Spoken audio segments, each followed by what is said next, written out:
America. This is Francesco Abbruzzino, and I'm bringing you a TVSN production of the Francesco Abbruzzino News and Talk live show. Um, Basically, I used to do a live show, and I did it locally where I covered a lot of the local news and stuff because I have a great presence on the internet via Facebook. Um, a pretty significant one in my area. So I started doing a news broadcast. I listen to a lot of alternative media. I like to look at different sources for media, and so I thought, hey, let me go ahead and start doing this nationally, where I can start talking about things that are important to me. I don't know if I have one viewer on. I don't know if I have 40 viewers on, but it may just start out with one. Hopefully, we'll end up with a lot more. If I can change one person's mind, that's a step in the right direction. A little bit about me, Francesco Abbruzzino. I'm living here in sunny Venice, Florida. And I am broadcasting out of my home office. So you may hear some noise. My kids may be running around. The wife may be screaming. The dogs may be barking. Not in political affiliation. I'm neither a Republican or a Democrat. I don't like to label myself. I'm someone that likes to get all the information, all the facts, and then make a decision. Not a huge fan of a lot of the politicians that are out there. I think well, we'll cover that some other time. Religion, raised Catholic, but I don't know if I'm a believer much more in the Catholic. I think a lot of religion out there it's provided to give you guidance in life, to live your life by certain morals. I have some issues with how different religions log the history and how things came about. They don't make sense to me. And that's my only discrepancy with many of the religions. Outside of that, I believe in a lot of stuff. My family, I'm Italian. The Catholicism's where it's at, I guess. I've traveled all around the world, ex-Navy. I lived in Italy for a little bit. I have sisters there. My dad is from Italy. I'm a first-generation Italian-American. And that's about it. Graduated from University of Maryland. Decided after I was in Italy to come back to where I basically went to high school and grew up as a kid in Venice, Florida, and to raise my two lovely little girls, and that's basically where we're at now. Now, what you're here for, that's enough about me, right? Okay, let's get started on the show. Basically, what I'm going to do with content is I'm going to try taking national issues and breaking it down to a local level understanding and how it impacts my city, which is going to be similar to how it impacts every other city. And this is going to be from unemployment to drug use to churches, religion, whatever it may be. We'll take in looking. Believe it or not, a lot of people will say, well, that's a national issue. It doesn't impact me. Yeah, it does. It does. And if you think it doesn't, then you're sorely mistaken. Also to educate. I want to try to educate some people on information that's out there, like a subway story that I'm going to touch on today that I was not aware of, but I became aware of it while watching another news show. Yes, I sit here. I run a business. It's pretty profitable. And while I'm on it, I'm always on the computer, so I tend to listen to a lot of the talk shows out there. And this was a lady calls herself the Food Babe, which we'll cover a little bit. It was a pretty interesting story that she put out there. So let's get started. One thing, I do all the technical, I do all the research, I do the show. I'm totally solo. All right, so we're flying solo. So if you see screw ups, guess what? You probably will, because I'm solo. There is a call-in number. If you have Skype, I can conference you in. I got the conference primarily for individuals when I do my interviews and things of that matter. I got one person in France. She's probably going to come on a lot. She's pretty intelligent in regard to a lot of these issues, and she's pretty entertaining to listen to. The call-in number via Skype is 941-584-4874. So that's 941-584-4874. You can only call in one person at a time right now. So once somebody, if that's the key word, if anyone calls, then we'll take it, and then you can hang up. I'm sure there'll be some people that just want to tell me that they think I'm the biggest jerk in the world, and some others will want to correct me, which is great because I need some correction and just guidance. So let's go ahead and get started with the show that I put together. The inaugural show. And the first one is on the Huffman death and how it illustrates a rising heroin epidemic. This is something I've covered locally in my market a few times. And the problem that I've had a lot is in Florida, we're putting on a lot of restrictions on the pharmacies and how they can dole out prescription pills, Oxycontin, Oxycodone, all that stuff, in an effort to limit the amount of people that are out there, their access to the drugs, try to limit the addictions and etc. You know, all that good stuff that comes along with it. Unfortunately, what it's created is a heroin addiction. And now Hoffman actually, I think what they're finding is they're saying allegedly he had heroin and some kind of Oxycontin in there mixed together, which killed him. And I even think before I came on here, I saw some reports where they were saying basically that there's a bad batch of heroin that was out in the East Coast area, and it's floating around out there, and that's what he got his hands on, unfortunately. And what's happened is a lot of people, you go out, you get an Oxycontin, you know, it might be $40, $80 for a pill, whatever the pill cost is. I'm not into drugs. I smoked pot when I was in like 10th or 11th grade, and that's about it.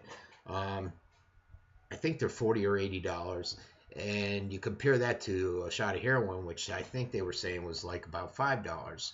So which route is a person going to go? Also, the heroin is probably easier now because there's so many restrictions on the pills. So basically, people are turning to heroin. It's going to give them a better high, and that's the unfortunate effect of limiting the pill side of the drug. It says that a new study finds that Oxycontin abuse has decreased now that the painkiller has been formulated to make it more difficult to misuse. Some of that's in how it's being formulated. Some of that is the restrictions they're putting on the pharmacies, the restrictions they're putting on the doctors, and the clamping down of the pill mill clinics out there. There was a 17% decrease in Oxycontin abuse in 2012, between 2009 and 2012. In 2010, the company that makes Oxycontin introduced a new version of the drug that is more difficult to inhale or inject, which is clamping down on some of the production of it and use of it, I guess. During the same time period, that's when heroin started to double. And as you can see down here, the cost of heroin is $5 compared to 80 milligram dose of Oxycontin, which is $80 on the street. So naturally, people are turning to drugs. Unfortunately, it's really impacting us in a negative way as a society. You know, and you got to start wondering, well, what do we do with the individuals? Right now, I think most people believe in taking them, locking them up, throwing away the key. I have a lot of friends that are on drugs that are in rehab, and they're trying to rehab, and they're trying to fight this addiction. I think it needs to be treated like any addiction. I'm not sure it's that much. I'm not sure it's that much more different than my addiction to coffee or my addiction to going to the gym daily. There is the key difference where this is more dangerous, and it alters your mind so that you're out there doing some pretty stupid stuff. You're out there robbing, stealing from your family, from your friends, to support your habit. You're out there committing crimes. You're out there doing stuff with your body that you probably would not be doing if you weren't on the drugs. So how do we kick this? I think I just, I don't know what the solution is. I think we need a lot more rehab on it, a lot more information out there on it.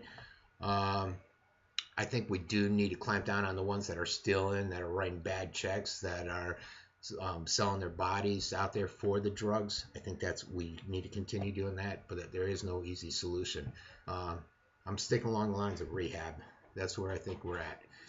Now, the next one. This is on immigration, and as I told you, I'm a first-generation Italian-American. My dad came over, back in the 50s, I think. He was here for about 10 years, had myself and my 3 lovely sisters, and he decided he didn't like America. He didn't like it here. Well, I shouldn't say that. He worked and brought his entire family here, my aunts, uncles, and cousins, and grandma and grandpa. Well, he went back to Italy because he preferred Italy, and he ended up passing away there a few years ago. But the thing is that him and all my aunts, uncles, grandma, and grandma all went through the normal process of becoming an immigrant, the legal process. I think that a lot of people are like, well, the immigrants are here. There's no such thing as illegal. We don't want to call them illegal. It just has a bad connotation.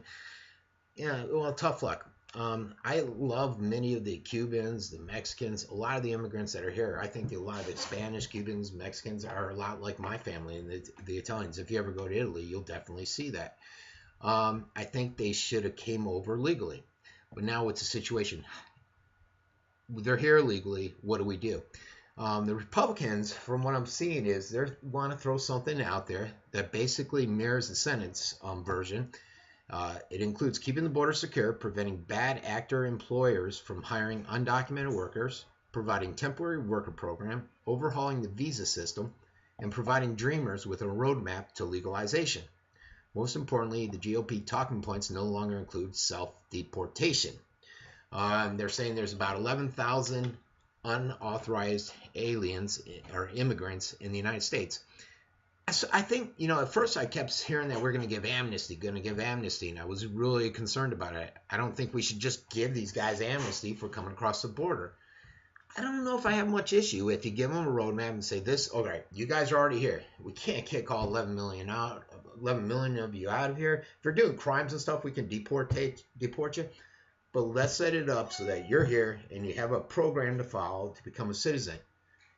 Learn English, learn about our history, learn about our system, our political system, our economic system, all that good stuff. But seal off the border so that they can't continue to flow in. I think this is the problem, though, folks. I don't think that the states or the federal government are going to have the willpower, the political power, the economic power to control the borders. I forget, I didn't have time to look up at how much the fence costs, but I heard it once and it was astronomical. Not only the fencing, I mean, that's assuming you're putting a fence up. Let's say you fence the whole border along with Mexico. And let's not forget about Canada, too, because that's another issue. It's undermanned significantly compared to Mexico. And people slip through there all the time, but people tend to forget about it. They set up their checkpoints in Toronto. I used to live in Detroit. Go across the bridge. Yeah, you got customs there. But you go out to the Midwest, and people are walking right across the border. So what do you do with that problem? How do you resolve that issue? I don't think there is an easy solution to sealing the border. I don't think there's any solution. I think it's going to be virtually impossible to do and stop that flow of immigrants from coming over here to the United States. So essentially what we're doing is you pass this, and it'll pass. They'll pass some kind of immigration reform because it's politically correct and the Republicans and the Democrats want it. Here's the issue, though. Are we going to get ourselves in even deeper? I can't tell you how many times they come out and they say, well, we're going to come out with a bill and it's going to do this. Obamacare. We're going to come out with a bill and it's going to do this. They pass it. They're getting all those political points. Next thing you know, reality sets in and you don't get what you wanted. You don't get what you were sold. It happens all the time. So I have some continued concerns with the immigration process. I like the direction they're going in. I just don't think they can seal up that border. Now, this next article that you see up here, and, excuse me, I'm having some memory issues. I didn't realize it. National Review, and they're saying the liberal newcomers. And basically, they're talking about the impact of making all these immigrants citizens. And basically, how it will impact the Republicans or the conservatives, I should say, because it's not just Republicans, but a lot of the conservatives that don't like big government, or the right versus the left. What they're saying is people come to America because it's a remarkable oasis of freedom, prosperity, and opportunity. We all know that. All right, we get it. Now, maintaining this. What they want, a lot of conservatives, people to the right, want limited government. Myself too. I don't like limited government, or I want limited government, and you can just see the impacts of having big government in your hands just over the past 4 years and how that's impacted us. But what they're saying is that the annual flow of 1.1 million legal immigrants under the current system will create more than 5 million new potential voters in 2024 and 8 million in 2028. And most of these, a large chunk, about 3/4 of them, are Hispanics and Asians that are coming over. If they believe in big government, guess which party they're going to vote with? The Democrats. And so that's why people like President Obama and a lot of the senators and everybody is out there and they're saying, we need to help these people out. They're out there, they're working Americans. Let's help them out. Let's do the right thing. Do they have a political motive? I think they might. If all these people, 11 million, 18 million, whatever the number is, and 3/4 of them vote for big government, which is generally what the left or the Democrats are all about, what do you think? Which way are they going to vote? And are we going to be offsetting the political power in this country? Right now it's about 50-50. So that's another concern a lot of people have to look at. So basically there's a bigger picture. How does this impact us at the little level? The little guy, the commoner folk? It impacts us in regards to the legislation they pass. A lot of people, and I'm going to cover this a little bit later, are being impacted negatively by Obamacare now. Now, Obama went out there and he sold it as, hey, this is going to help the little man, the common folk. You're going to be able to get free medical care. It's going to really work out for you. Now, from what I'm seeing, it's impacting them the worst. They're getting hit pretty hard in regards to high deductibles, co-insurance rates, the monthly rates, you name it. It goes on. And just so you know, I am in the medical consulting, medical billing industry, so I understand. I have a pretty good understanding of how all that works. All right, so that's the big concern with the immigration, which rightfully so is a legitimate concern of many of the Republicans. And let me give that, no call-ins yet. Let me give that call-in number, 941-584-4874, if anyone wants to debate issues like those two that I just discussed, the drug use in America and the immigration problem that's out there. Okay, this is on breast implants. It's a 6-minute video. I'm not going to play it all, but I'm going to play a little piece of it. If you could, just listen to it, and then we'll talk through it in a minute.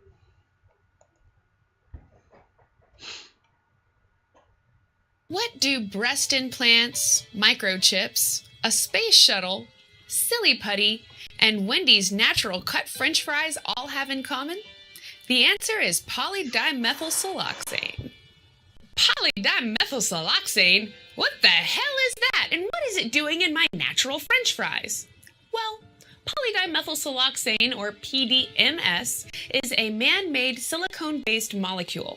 And boy, is it versatile. It can be used to make contact lenses, it can even be used to fill up breast implants, and it can also be used as synthetic engine oil.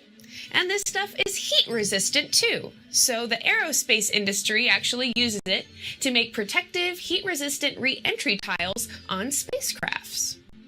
And guess what else? It can also be used as an anti-foaming and anti-caking agent in processed and fast foods, like McDonald's chicken nuggets and Wendy's French fries. Breast implants, chicken McNuggets, spacecraft re-entry tiles, French fries. What the f***?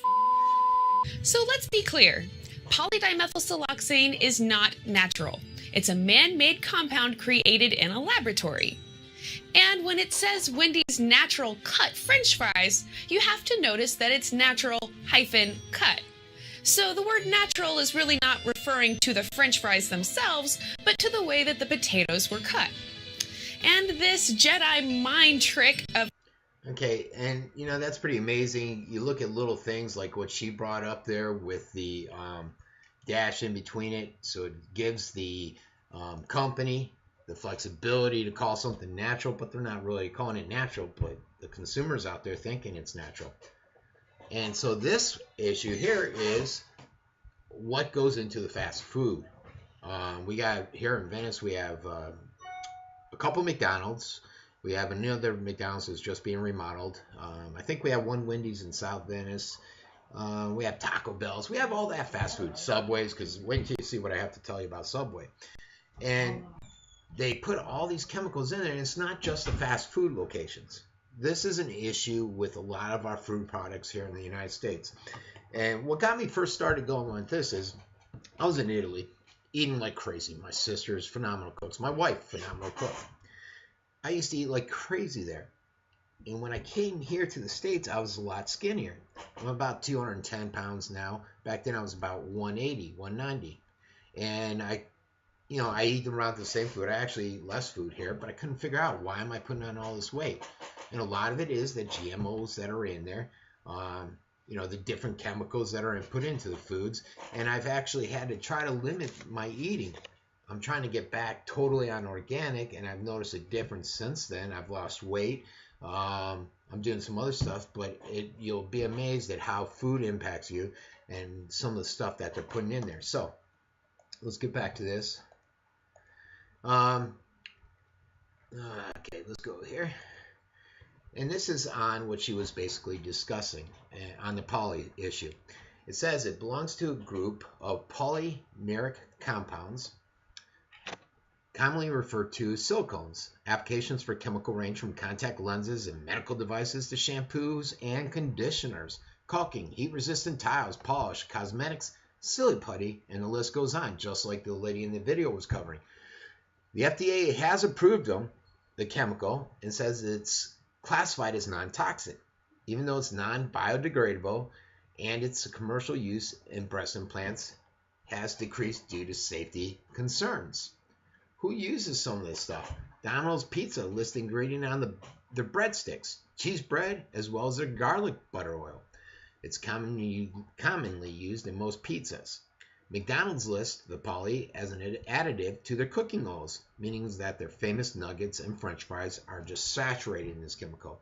And Wendy's uses it in their cooking chemicals. So you're eating all this stuff every time you go into McDonald's, Wendy's, Domino's, wherever you may be. And this poly basically provides you with another example of how a trusted governing body is letting the public down by unethically regulating the food industry. Now, how does this happen? Aren't they out there to look for our best interest? Is that really in our best interest to be eating these chemicals that are used for breast implants? Silicones? I don't think so. So, it's something I'm going to start looking into and hopefully come out with a story on is exactly what is the process with the FDA. How do they go through all these processes? I always thought they were there to help us as consumers. Yet I see that they're approving stuff like this, and I'm thinking they're not there to help us. They're there to help the government control us almost. Yes, conspiracy. Something's weird, strange about it, wouldn't you say? I mean, why else would they approve these chemicals in the food? And this is all on record, folks. This isn't me just making stuff up. Now, I was listening, like I said, to a show, and this lovely lady, the Food Babe, was on. This is her food page. It's facebook.com, the Food Babe. And she brought up a story regarding Subway. And I thought it was pretty interesting, so I clicked on it. And where's it? Here. There you go. Okay. And basically, she is out there promoting this petition. And it says that Subway makes their breads with ingredients called azo dicarbonamide. I'll call it azo for this presentation. Azo is the same chemical used to make yoga mats, shoe soles, and rubbery objects. Subway's using this as a bleaching agent and as a dough conditioner so that they can cook their dough faster and quicker. What's amazing about this, and you'll see it up here, I didn't highlight it, is the First Lady of Michelle Obama has just given the Subway franchises a thumbs up, saying that they're purportedly, fresh and nutritious meals are some of the best that are out there. Why is our First Lady promoting a company's meals that have this chemical azo in there? Craziest thing. Now, you might be saying, well, Frank, yeah, you're running off with some kind of conspiracy. No. Here's some stuff that's on record. The World WHO, World Health Organization, has linked this azo to respiratory allergies and asthma. This one's funny too. Not funny, but it's sad. In Chicago in 2001, city officials issued the highest hazardous material alert and evacuated people within a half-mile radius when they found out that there was an issue with some azo. UK health and safety executives have recognized azo as a potential cause for asthma. When azo is heated, there's a study that shows it's linked to tumor development and cancer. And it is banned in Europe and Australia. Yet, you can find it in your Subway sandwiches. So next time you go to Subway and you're biting into that sandwich, you may want to ask yourself, what am I eating? Am I going to get cancer? Am I going to get a tumor? And it's funny because I think they promote themselves as being some of the healthiest. They got that guy, what's his name, Jeremy or Jerry. He's lost all that weight just from eating footlongs, and I think it was for like 1 year. So they always promote that whole health thing. I personally, when I go into Subway and I look at the food, I think it's all processed food and I can't even touch it. So that's me. And now when I've read this about the bread, I definitely will not be going in there to anytime soon to order up anything. Now, who are they targeting? And they're targeting the common folk. A lot of the folks that are here in my city of Venice. They know that these people don't have the money. It's sort of like when I was a little kid. My dad went back to Italy, and my mom basically took care of us 4 kids. And then she had a 5th one, Johnny. Now, basically, how is she going to feed us when she goes out? When you go out now, it's crazy expensive. I have my 2 daughters and my wife. You go out, a minimum meal is going to be about $50, let's say. So my mom used to bring us to McDonald's. We thought it was the greatest thing. They had the Happy Meal. McDonald's, companies out there giving you a Happy Meal and a toy. Where's your kid going to want to go? He's going to want to go to McDonald's. Where's the parent going to want to bring him? McDonald's, when you can get a hamburger for $1. But you got to ask yourself, what's in this hamburger? And what's in the fries? Then you're feeding them up with a soda, medium soda, or whatever comes with the Happy Meals anymore. And it's leading to a huge obesity issue in the low-income areas. And this isn't, I wouldn't say Venice isn't a low-income area, but I guarantee you it's leading to obesity issues here. I go by a lot of these fast food places, and they are busy constantly. There's always people there eating. Unfortunately, I don't know if it's because they like the food. I'm sure there's a percentage that like the food. Not sure why, but I'm sure there is a percentage. The other great percentage is like my mother was when we were kids. That's all they can afford.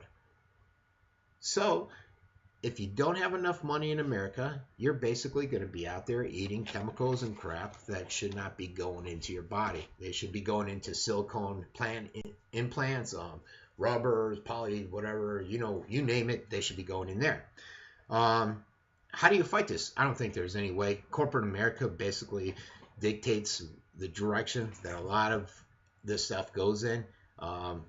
They pad the pockets of the politicians. Politicians say, oh, good, and they move forward. Consumers do too. Why would they stop if there's 1 million consumers coming in saying, I want it? Which is the problem with fast food, the fast food industry. And believe it or not, I used to work in fast food. I worked at McDonald's and Wendy's, but I will not touch their food anymore. And as a kid, I used to think it was the greatest thing. I remember after surfing events, we'd go down to McDonald's all the time here in Venice and grab a bunch of food. Here's another important link, and this is basically, I'm covering, I decided to go from food to genetically modified engineering food. And because I think a lot of GMOs are placed into a lot of these health foods, okay?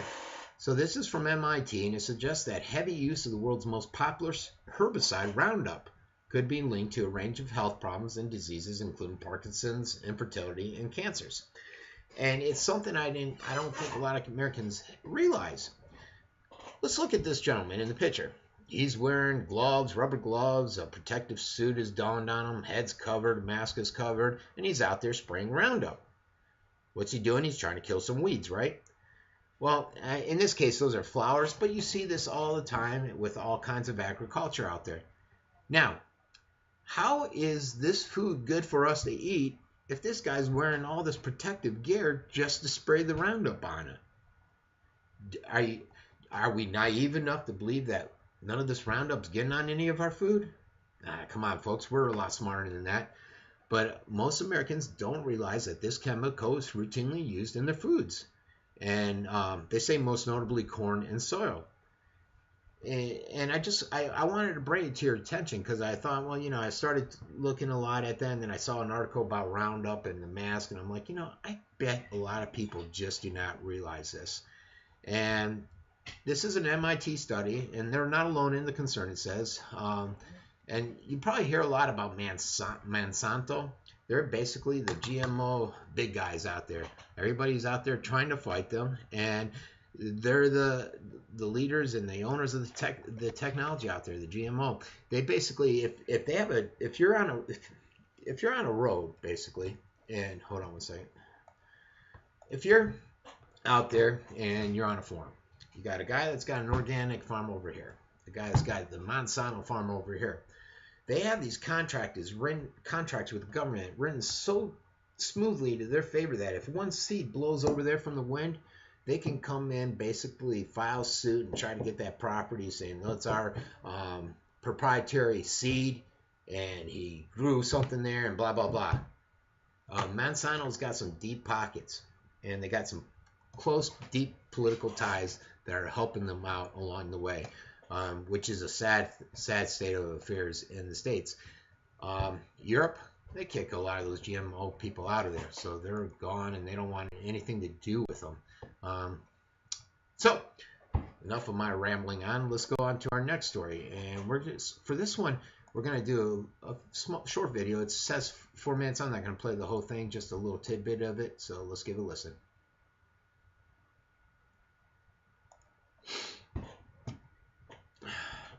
Mr. President. My name is Darnell Summers. I'm 57 years old, and I work in the fast food industry. I have been on strike 4 times. I'm only making $7.25 an hour. I've been on strike 4 times in association with Wisconsin. All right, we got some kind of freeze up there.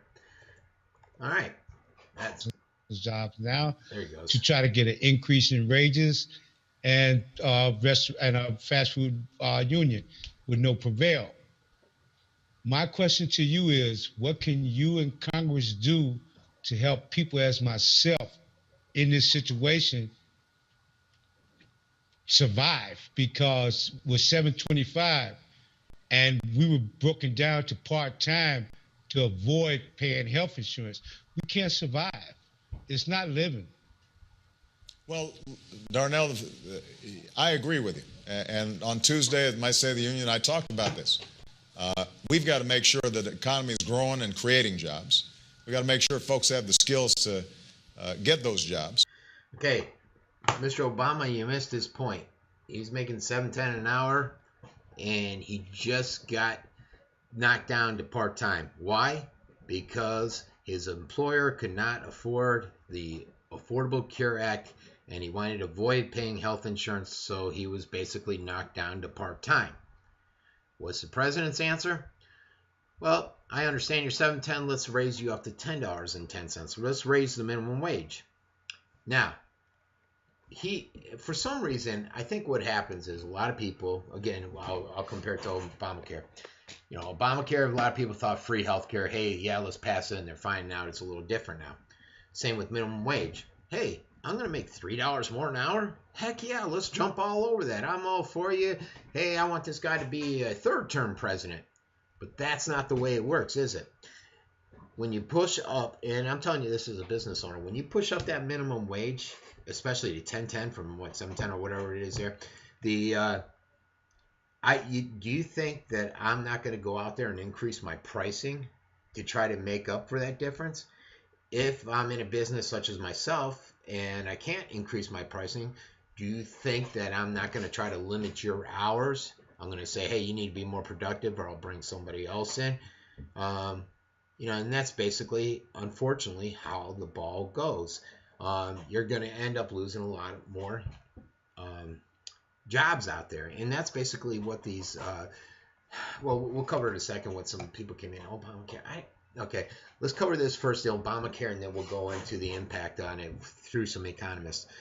Basically, the Obamacare will push the equivalent of about 2 million workers out of the labor force, such as this gentleman. He wasn't pushed out of the labor force, but he was pushed out until part-time, where he's having a hard time making it from day to day. And this is coming from the CBO, which is a nonpartisan budget for the government. They estimate that the ACA will reduce the total number of hours worked on net by 1.5% to 2%. Significant drops. The scorekeepers also said rollout problems with Affordable Care last year means that only 6 million will sign up out of the expected 7 million. So you're missing 1 million people, and those are people that Obama and the Democrats and the senators and Republicans, because they signed on too, were expecting to sign up and support this process. So right off the bat, if you're short 1 million people, you're going to be short the money on there, and we're going to be turning to the federal government to fund it, which means more money out of the taxpayers' wallets. They say it eventually will catch up, but this is what I find amazing. They said by 2020, which is 6 years, there will be 30 million people without insurance coverage, down from 45 million. So only 15, we're putting out all this money, all these individuals of losing their jobs. They're getting knocked down to part-time. Why? So that 15 million more people can have insurance? And I thought everybody was going to be covered. How is it that 30 million people will not be covered 6 years down the road? Again, this is the CBO. It's a nonpartisan outfit. So you gotta suspect that the information is pretty accurate, right? Not sure why that's up there. So then you come in, and that was part of his problem. Okay, the Obamacare pushed him out. He's down to a temporary job. The other issues that he's having is the minimum wage, and the president says, well, hey, I'm going to raise it. So I went out and I looked for some articles from some economists to see basically if it's something they would support or if it's something that just doesn't make sense. They believe, and he's looking at a 40% increase in federal minimum wage, which is pretty significant.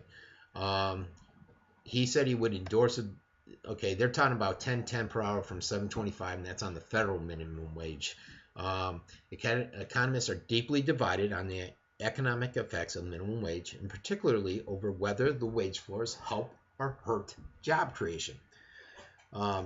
Economists that see the minimum wage having negative consequences subscribe to the classic pricing theory.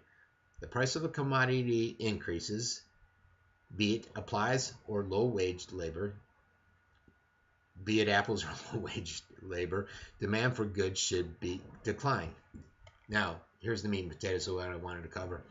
Minimum wage has two opposing effects on unemployment. It reduces demand for new workers by raising the marginal cost of employees. You know, if I got to think about it, 2 employees, let's lose $10. 2 employees at $20. It used to cost me 2 employees at $14 before. Am I going to want to keep those 2 employees, or am I going to want to ensure that one of them becomes a lot more productive and get rid of an employee?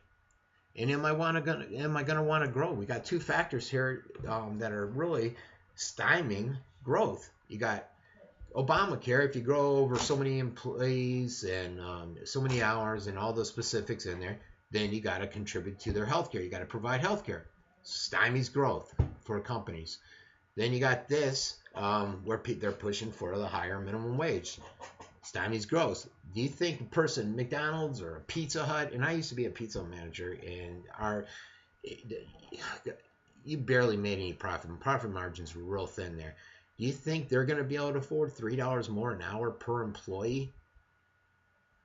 How about McDonald's? Do you think that hamburger is still going to be $1 if you're paying that much to $3 more per employee? No, you're going to see an increase. So you might be making $3 more an hour, but you're going to see some major inflation on the pricing in the restaurants, from the restaurants to the stores, everywhere that has an employee. They're going to be raising prices, and it's going to be as though you're back at $7 an hour. You're going to have the same issues. They're not going anywhere. Why is this popular? I don't know. The president decided that it made sense, and let's go ahead and do this. I don't know if I agree with it. Well, I can tell you I definitely don't agree with it. I don't think it's a wise choice. And basically on these economists, they concluded that, wait, we forgot one other fact. We find that the net minimum wage meaningfully affects employment via reduction in the rate of long-term job growth. Makes sense? Yeah. You're going to, let's say long-term, somebody starts at $10 an hour, in 10 years you're up to 20. Whereas if someone started at $7 an hour, in 10 years, I could have them up to 14. So am I going to keep someone 20 years? It's sort of like, this is something that happened to me before I went out and started my company. I used to sit there and think, God, it's going to suck when I get 50. Right now I'm 47. And I was like, when I get 50, they're just going to try to run me out of here. And because they're not going to want to pay me 6 figures, they're going to go out to this guy that's just out of college and pay him $30,000. So I'm going to have to compete with that. I'm older. I'm not as aggressive as I used to be. I was in sales for the longest time. And I can tell you, I don't think I'd be as aggressive as I used to be when I was in sales. You're just not as you get older. So all these factors contribute to it. And basically, when you're 50, people are looking at, hey, let's get rid of this guy and we can save 80,000, go with this guy and we'll probably be more productive. And it happens all the time. And that's one of the reasons why I wanted to go out and start my own company, because I didn't want to be downsized like that. I see it with a lot of my friends, and it's scary for them. They're 50 years old. They got kids in high school and college, and they're terminated from their job. One of my buddies had to start all over, which really sucks. I would have hated to be him. Unfortunately, it's a part of life, and it was a job, so he did what he had to do to support his family, which is a good thing. But basically, they came out and said the minimum wage has little or no discernible effect on employment prospects of low-wage workers. Okay, so just like I've been saying on and harping on, it has negligible impact on workers. They're not going to be able to buy more, like the president was telling that guy. I'm going to raise the minimum wage, and you'll be able to afford this stuff. No, not going to happen. And you see that a lot here. I mean, I see a lot of people out here in the city of Venice that are just barely getting by. On my site, Venice is a population of about 20,000 people.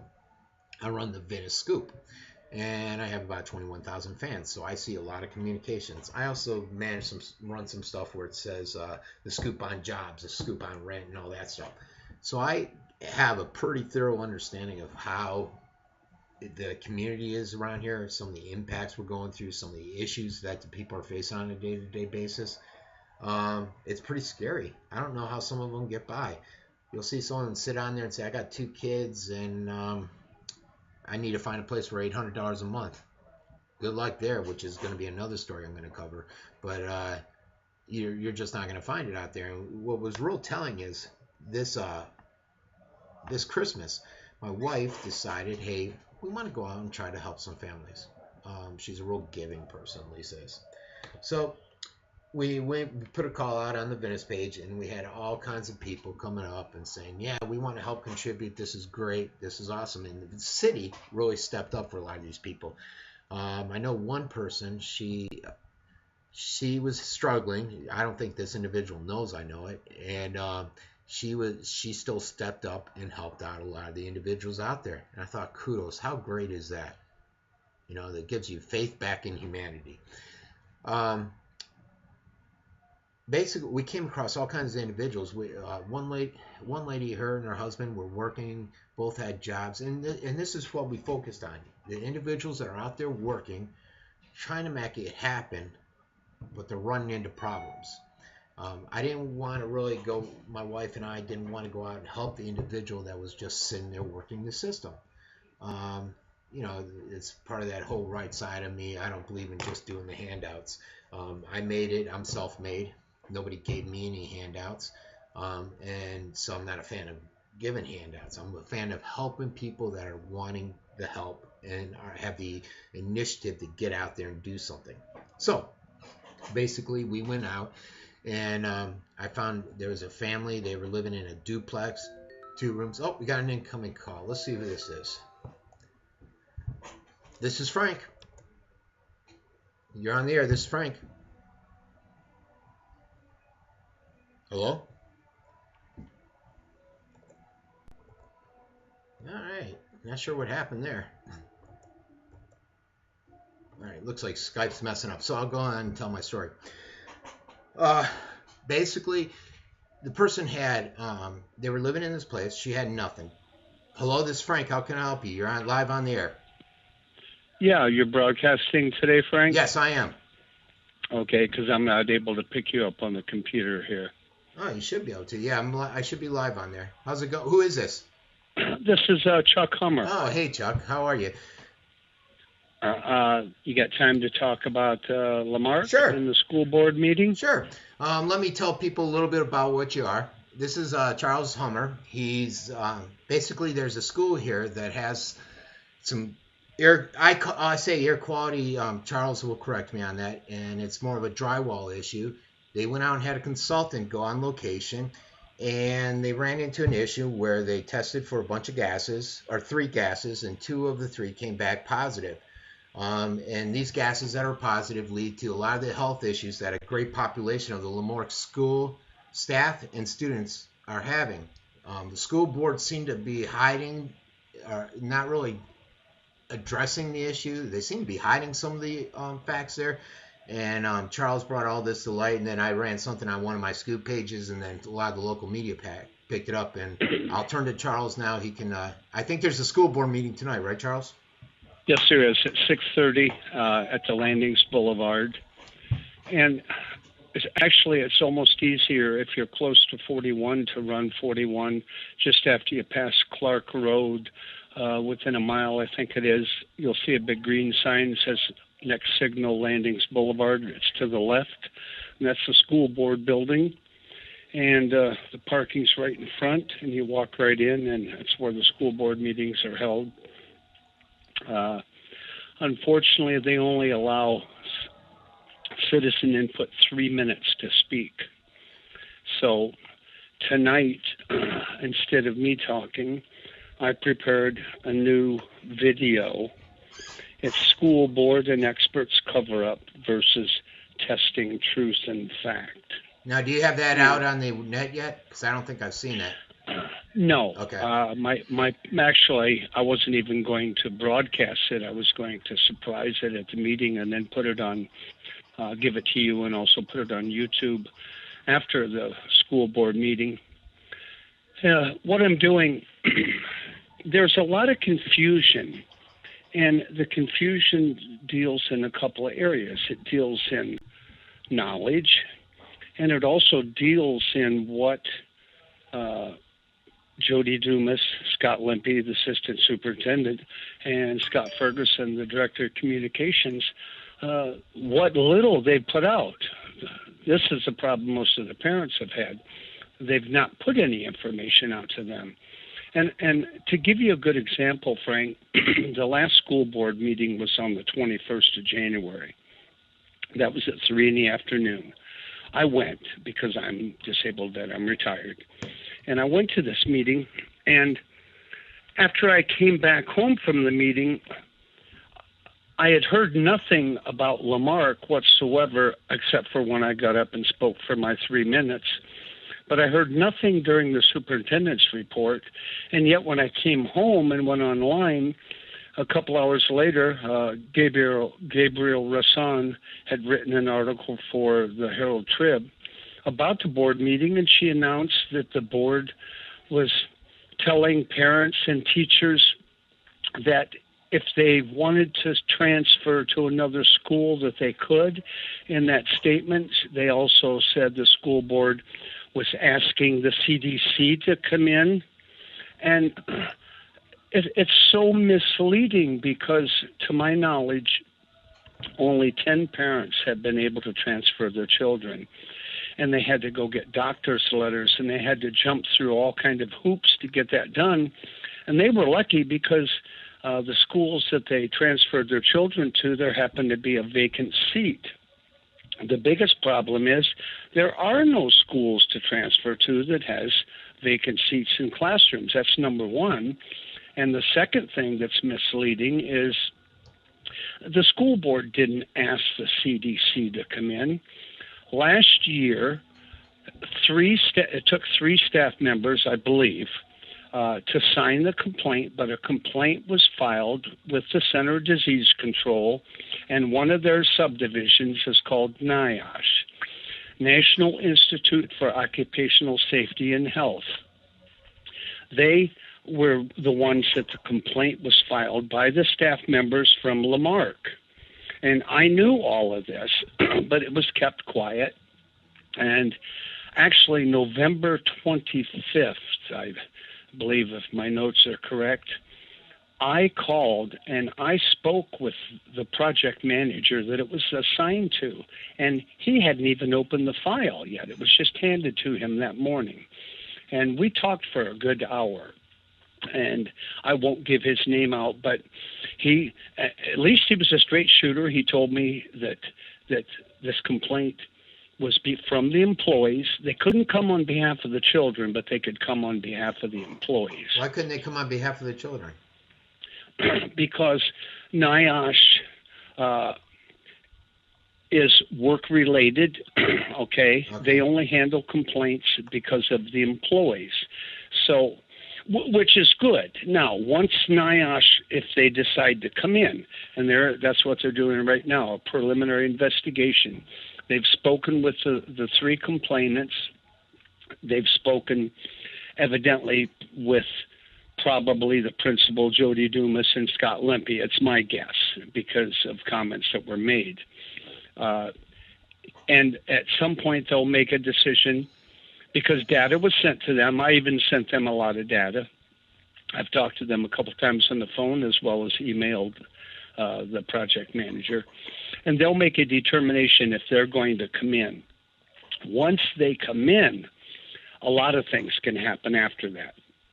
They can close the school, or they can go back to the CDC, it's my understanding, and then the CDC could come in. At the same time all of that was going on, I made a secondary complaint because I had made a request back in 2012. A lot of people don't know. There's another division of the Center of Disease Control called ATSDR. That's a Toxic Substance Division. I had requested as a public citizen that a health assessment be done of our area. That was back in 2012, and they denied me because they said we've already handled the Chinese drywall. Well, I wasn't asking even back then for Chinese drywall. It was because of American drywall. So what I've just done recently is I've filed a second request to that division of the CDC asking for a health assessment done in our area because there's many homes and there's many businesses that have contaminated American drywall. Now, let me ask you this, Charles. For anyone that's watching this or that watches the recording, American drywall, a lot of people have that. How do you, I think you said it's in certain drywalls. How do you know, what should people look for? Like you're saying drywall, should they look for certain? There's probably what I tell everyone, the three easiest things. Number one, if you have your nose, okay, if you're out of your house for a number of hours or whatever, or if you're gone for a couple of days, or if you're real sensitive, if you walk into your house and you smell an odor, it's not going to smell like rotten eggs. That's kind of true to the Chinese drywall, but not the American. The American is going to be one of two things. If you have a really good nose, you're going to smell a sweet, sickly, chemical, metallic taste. Or you might not smell anything, but yet while you're inside, your lungs might feel heavy. Might be kind of hard to breathe. And then when you walk outside, you might taste a chemical, metallic taste. So smell is the first one. The second one is almost all homes now have white light switches and receptacles. And one of the things we've noticed with the American drywall is your light switches and receptacles, but especially the light switches, if you have those rocker kind, those will turn a beige color. The cover plates are going to stay white, okay, because those are just screwed on. They're attached. But the light switches are connected to an electrical source. Okay, same thing with the receptacles.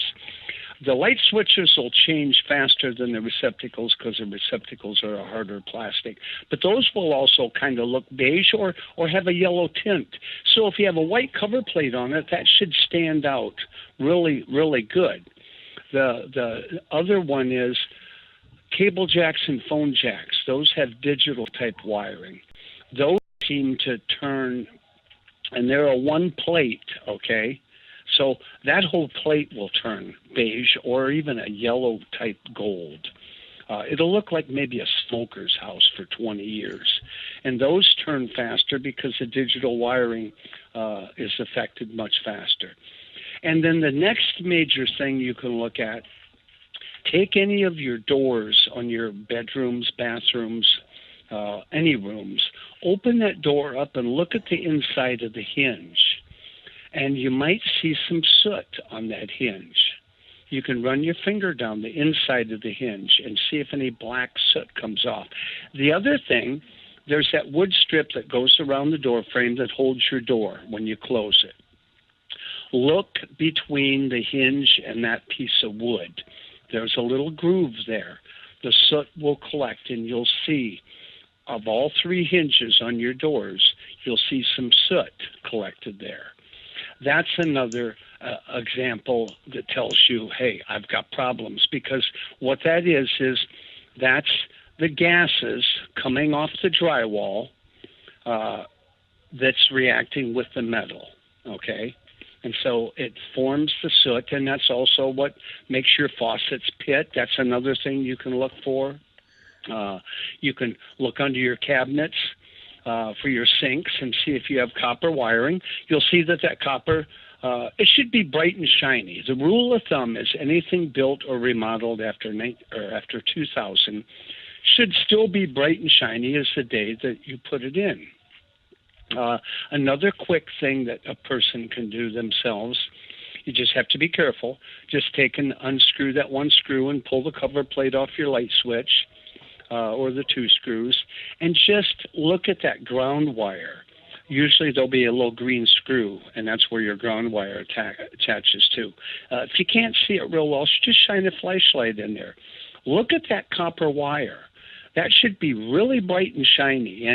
And if you, especially if your light switches are beige and you find soot and whatever, I guarantee your copper wire is going to be tarnished. And the wire could be tarnished, or it could even be blackened. It just depends. Depends. There's a lot of variables and a lot of factors. Let me ask you this. You said with the gases, and I think I've brought this up before and you addressed it, but if you could put it in layman's terms so that the common folk like myself understand. It's real simple. Well, hold on one second, Charles. When I wrote to CDC, or the lady did, Julie or whatever her name is, she asked them about the gases, and the lady came back. She sent the information that you had on the gas levels where they appeared to be on when the consultant came in, and she said that they seem normal, if not lower than normal, and that all drywall emits this type of gas. Well, if you have to reread what her response was, okay, because her response was in relationship to what the assistant superintendent and everybody else has been saying, okay? Her response says indoor air quality, okay? All right. There's a difference, and that's where there's a lot of confusion, and that's where look, Frank, all across this entire U.S., every state, every county, every school district has a protocol. Their maintenance men only do so many things, okay? But they all have protocols of what they do. And one of the first things that they do if there's ever a problem is air quality testing. I'm not knocking air quality testing. That's good and it's fine. But nothing has shown up on the air quality testing. And there's a reason, because air quality testing, there's different types of air quality tests that they can do, and their machines, they have different settings and protocol established for those specific tests. But there is not one air quality test that can be done to detect the three gases that comes off the drywall. Okay, call any air quality company and ask them, say, do you have an air quality test to test the gases coming off the drywall? Or call any laboratory that does off-gassing tests for drywall, and they will tell you. The reason is the analytics that they set, okay, air quality testing is just like this off-gassing testing. They know that there's some of these same chemicals and gases in the drywalls and in the air, so that's factored in when they do these tests, okay? And that's what people have to understand. Somebody says, well, like, for example, Jack Frost by Tampa, he's the one that you referred to as a drywall expert. He's the one that said, well, these gases are in all the drywall. Yes, they are. But it's the amount of gases what's important. And what's allowable is factored in to that test when they do that off-gassing test. So that's why on the three gases, there's hydrogen sulfide, carbonyl sulfide, and carbon disulfide. Those are the three that comes off of the drywall, okay? So if factoring in what could be there, and if that drywall is in perfect shape, it will say ND on that test, meaning non-detectable. But if after it's factored in and there's too much of that, then you're going to see a number. Okay. So are you saying that a flat line has the factored in gases? Yes, okay. That's factored in, just like when they do air quality testing. Okay. Whatever air quality test that they're doing, because there's different kinds of air quality tests for different chemicals and things. They have those that are factored in. I did air quality testing in my own home. There's two kinds. They either have that Tedlar bag or they have the canister. I had a company send me, they shipped me a canister, and it had one of them pop-on, pop-off heads, and they already had that set, okay? And all I had to do was pop the head on. I stood it up on top of my counter in my kitchen open family room for so many hours, and it just sucked in whatever it was sucking in. And then at that time, I popped the canister off, put the tank and the thing back in the foam package, and sent it back to the lab, and they tested it. And it was clean. Nothing showed up. And I did this way before I knew a lot more information. I didn't, I was testing everything. I tested water, I tested soil, I tested everything. But the biggest thing is these three gases coming off. Okay, one of the things that I'm doing tonight in this video is because in those 9 tests, 2 of the 3 gases showed up. And believe it or not, the numbers, that's a second thing. And I've not even really gotten into the numbers. I just try to make people understand and try to do it in layman's terms. It's either the results show ND, meaning non-detectable, or if there's a number there, that means it's above the limits and it hit. It's called a hit. And in those 9 tests, there's 27 possibilities of hits on gases, and they hit 18 out of the 27. But you don't count it that way. You look at each room. There's 3 gases in each test. So that's one little test, one little sample. Now you got to magnify that, by the size of the room. And if you're in that room and that door is closed, because the gas coming from that drywall, Frank, is off-gassing 24 hours a day. Okay? There's different times. The hotter it gets, okay, the more the gas is going to come off. Or we've learned that when it gets freezing or below, it off-gasses just as much then. Or there's days when it's overcast out and it's maybe raining a little bit. I know my house gets it's gassier than what it normally is, but that gas is there. It's never going to leave. It'll keep gassing until you take that drywall off, till you put it in those special bags and red tag it and send it to the incinerator and get it burnt. Well, let me ask you this, Charles. Okay. Why do you think the Sarasota County School Board, the elected individual there, the superintendent. What's her name? Linda White? Lori White. Why do you think they're continuing to call it air quality instead of addressing the drywall quality issue? Why do you think she wants to spend $225,000 per interview for 9 different interviews, continuing to waste our money and take a lot of inaction? Well, first, Frank, Lori White don't say anything. Okay? She's the superintendent, and I've waited to hear her speak. I've only heard her talk a couple of times, and she's never the one that speaks. To be honest with you, I'm an outsider, okay? Because I'm a parent and I have grandchildren, 5, but they're not in Florida. So I kind of sit back and look as an outsider, and to be honest, I look at the superintendent, and to me, she looks like she's just a figurehead. And how I know what I'm saying is, first I talked with Jody Dumas. Okay, he's the director of maintenance. He conversed back and forth. He sent all these other reports to me from all these other people they had in the school that they were paying tens of thousands or hundreds of thousands of dollars. He sent all these reports to me. He talked to me up until November 1st when I got the reports back the day before on the 9 rooms, and I said, when are you closing the school? Then he didn't want to talk to me anymore. So then I did an email and did a FOIA request, Freedom of Information Act, asking for data through the school board, and I went through the communications department, and the assistant was Linda Termine. I dealt with her for 2 emails.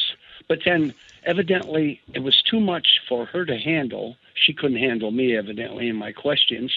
So they wouldn't allow her to speak with me anymore. All of a sudden, Scott Ferguson, the director of communications, had to deal with me. And then after Jody Dumas wouldn't talk to me anymore, he said, I'm not going to talk with you anymore, and please don't call me again. That was on Friday, November 1st. Monday morning, I get a call from Scott Lempe, and I had only found out a few weeks prior that he was actually the assistant superintendent.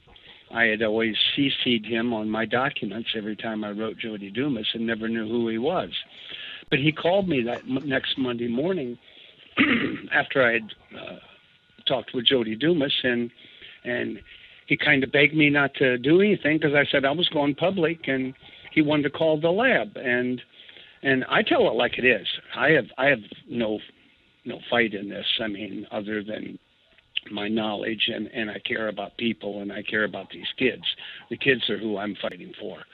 But Scott Lempe said, let me call the lab. There's a 3 hours difference between here and Simi Valley, California. And he said, I'll get back with you. And I never heard nothing back from him again. And let me ask you this. When you go there tonight, do you expect to accomplish anything? I know you're going there with a game plan, but with only 3 minutes each to speak. And were you the individual they wanted to escort out in the video the last time? I don't remember. No, that was somebody else? No, that was one of the parents. And evidently he knew enough about law. I was up by the speaker's stand when that went down, and he pointed to the deputy and said, do not put your hands on me. And then at that time, because all the other parents were yelling up at the board, and at that time the chairwoman, she said, everyone sit down and shut up or I'll have this room cleared. And I grabbed my boards, and I was trying to beg for extra time at that point prior to that. And then I grabbed my boards and put my arm out and was telling the gentleman, relax. That's okay, relax, because I didn't want this man going to jail. But he was a parent, and the parents, they changed the agenda a little bit for that board meeting, Frank, and we think it was on the benefit of us being there, because that was the first night school board meeting. All the other school board meetings I'd been to, they had citizen input right at the beginning, right after the superintendent's That's normally report. what it is in a lot of these meetings. Well, it was that way every meeting I went to. Now you got to remember, they had a special program prior to the school board meeting. They had all the schools there doing that robotics deal, and that was a couple hours long or so. So then all of a sudden, after that was over and the real school board meeting started, I had no knowledge that they were bringing this other big program in, which almost lasted an hour and a half to 2 hours. So all these parents were sitting there, and then it started to be a matter. We started to lose parents through attrition, and I think the school board kind of did it that way.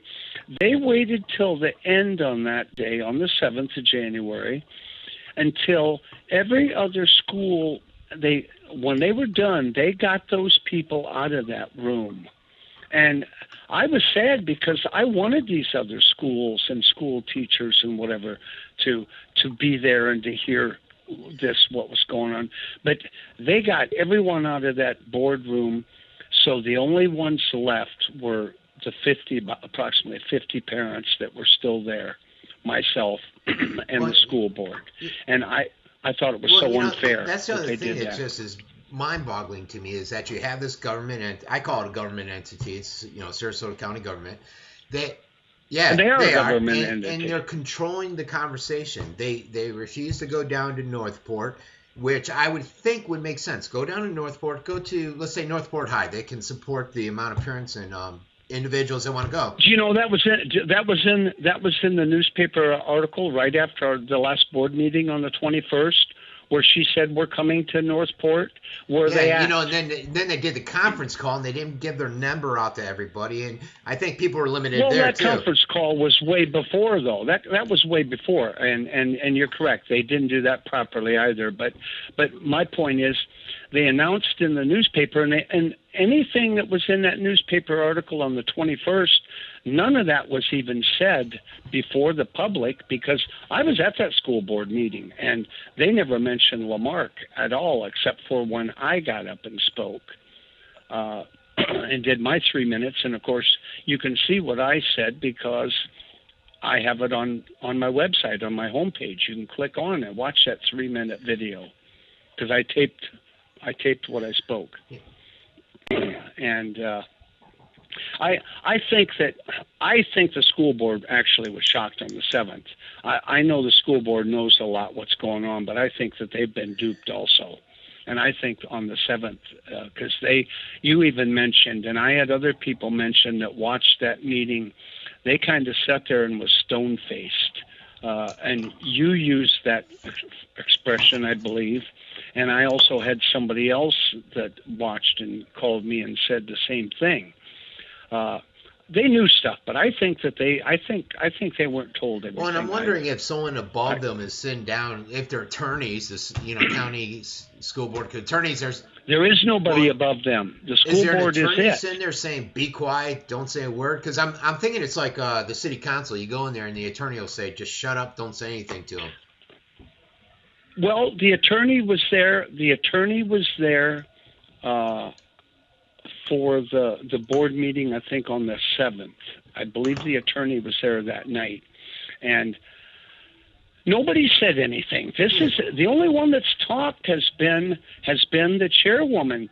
And matter of fact, one of the previous board meetings that was held at 3 p.m., one of the mothers that went to that her name was Michelle Murphy.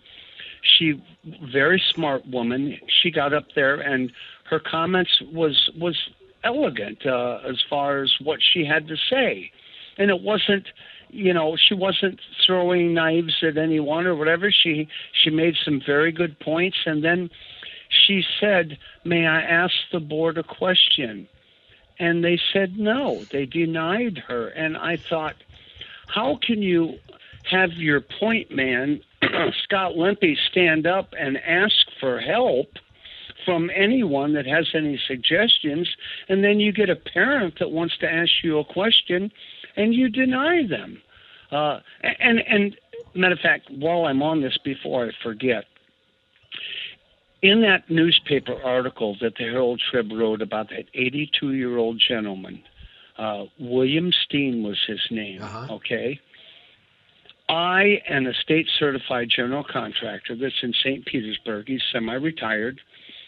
He's built over 1,000 homes. He's my to-go-to guy for construction. And I did a three-way call. I found Mr. Steen's phone number, and I called him, and we had a very nice conversation with this gentleman. Are you talking about the pipe guy that said maybe it's in the pipes? Okay. Yes. And let me tell you, we spoke with this gentleman that was 82 years old. Now, I can understand not letting him crawl up on a ladder, but this man had all of his faculties, very esteemed gentleman who had some credentials. He had built and designed some systems for some different buildings, and what he was talking about primarily was kind of like under your bathroom, the P-traps, okay? But he was talking about those up in the ACs. And what he was saying made sense and could have also been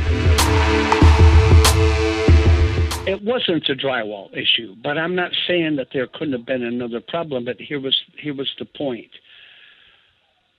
Scott Lempe got up and asked for help.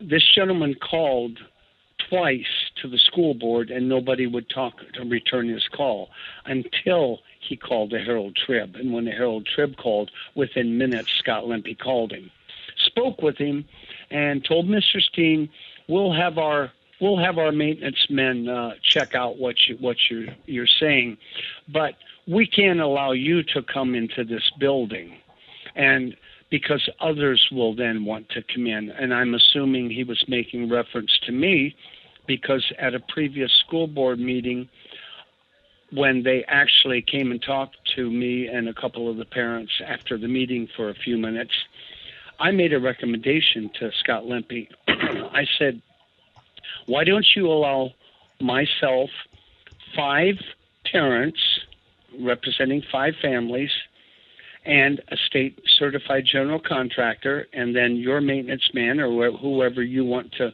accompany us, why don't you allow us to come in and let us inspect in some of the rooms? Because there were things that I wanted to look for. I wanted to pull off some light switches and some receptacle covers, and I wanted to look at the wires. Because I'm telling you, Frank, I look at those scores, the results, the test results, and there's no way that wire is not tarnished or corroded in those rooms. I've been in too many homes, and you look at my own score. I never say nothing about my own case. I mention my home once in a while. The only thing I've ever mentioned about my home is my one test result, and I do that for comparison. And in this video tonight, I will show that also. My carbon disulfide registered, I have United States gypsum, and it was 1.2. Okay, some of the other ones that I'll show you tonight is even less, but they still registered, and some are different brands. But Lamarck's carbon disulfide numbers, there were 2 of them that were below a whole number. One was 0.88, I believe, and another one was maybe 0.56. But all of the others, one was 2 point something, and then the other ones were 5.6 point. That's unbelievable. That's really high in comparison to mine, okay? My 1.2 test and pictures of my wiring, okay, and my documents was enough to take to the tax appraiser's office and get my house zeroed out, okay? So theoretically,